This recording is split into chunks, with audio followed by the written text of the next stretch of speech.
मला लय दुसरं झाली आज. बरं ऐका ना तुला ते आंबादा शेटकुंकडे तू का आता झुलीला आठवायला सांग कस कर कसं पुढे आणतो आता. माग आहे का बरं ऐका ना ते माझ्या भावानं तुम्हाला चिठ्ठी द्यायली जरा येतो मी पटकन. बाबा थांबण्याच्यात का बाबा मला मराठी येत नाही मला इंग्लिश वाचता येते. बाबा इंग्लिश येते का मराठी येत नाही का. हा. बरं ऐका मी गडबडीत थोडं सांगतो हा बाय.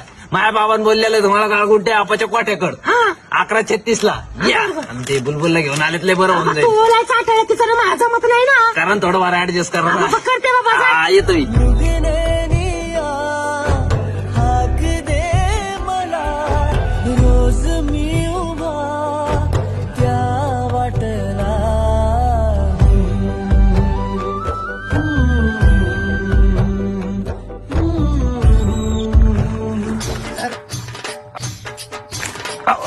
बाबा आबादा ते झुलाबाईला नाटी द्यायला आलतो बाय. बोलले